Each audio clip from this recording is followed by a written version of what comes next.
Welcome one and all to the ancient journey.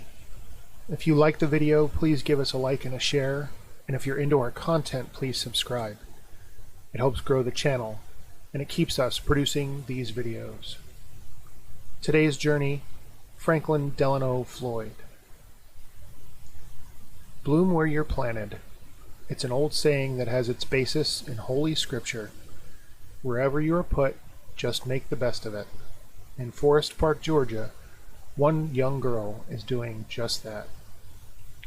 Sharon Marshall is smart, and she's blonde, and she's ambitious. She's just about set to graduate from Forest Park High School and write a scholarship to Georgia Tech all the way to her dream job of employment at NASA. She's a lieutenant colonel in the school's ROTC program, and everyone who knows her sees that she's destined for great things as long as she can get away from her father, the domineering, controlling Walter Marshall. Senior year came and went, and Sharon never made it to Georgia Tech. She held a lot of secrets from her classmates, and this was a big one. Sharon was pregnant. Walter Marshall overreacted in a way that would shock most parents. He uprooted Sharon, put her baby up for adoption, and moved the two to a trailer park in Florida, far away from the bad influences that Sharon had seemingly found there. Walter's morals weren't all that rigid, however.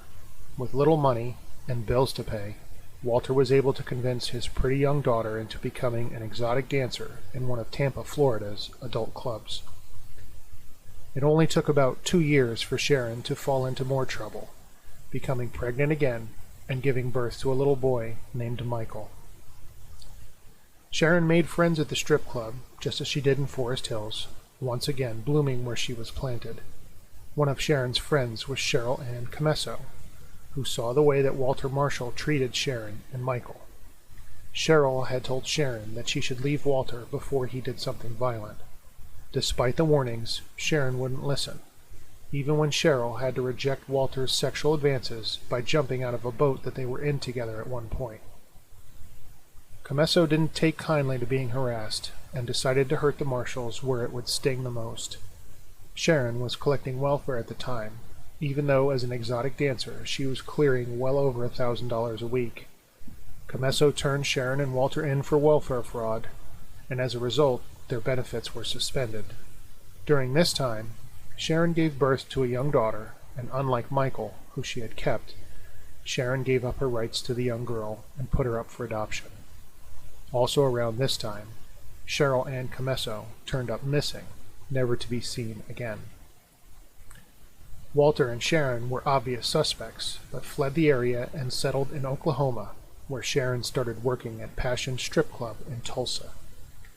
It was around this time that Walter and Sharon changed their identities, Sharon now going by Tanya Tadlock, and Walter changing his identity to Clarence Hughes. And in an event that can only be described as bizarre, the two get married to each other under their new identities, most likely to protect them from testifying against each other, as they would now be husband and wife. And as usual, Sharon, now Tanya Hughes, started to bloom again, making good money at the strip club, making new friends, and reading voraciously whenever she could. But the bloom was about to be off the rose. Tanya realized it was time to go. Walter was taking all of her money and kept her under his iron fist. She was ready to pack up Michael and leave Walter, but on one April night in 1990, she would bloom no more. She was found in the street, severely injured from an apparent hit and run. Witnesses rushed her to the hospital, and by witnesses I don't mean people who saw her hit by a car, because no one had heard or seen such a thing. The witnesses had simply found her in the road, and from the severity of her injuries, assumed that she had been hit by a car. Clarence arrives at the hospital where his demeanor is simply bizarre. He places a no visitor sign on her door, and after 5 days, Tanya succumbs to her injuries. Her autopsy reveals that she has a large bruise to the back of her head, which is not consistent with being struck by a car. The medical examiner checks the box on the form that states homicide. Clarence, always full of heart, quickly moves to collect on an insurance policy on his dead wife. but the insurance company is quite confused by the changed names and social security numbers of the two. At some point during the claim, either by mistake or by sheer greed, Clarence gives them a name and a social security number of his that works. It is of Franklin Delano Floyd of Barnesville, Georgia. And who is Franklin Delano Floyd? Floyd was a convicted child molester who had been on the run from the law since 1973.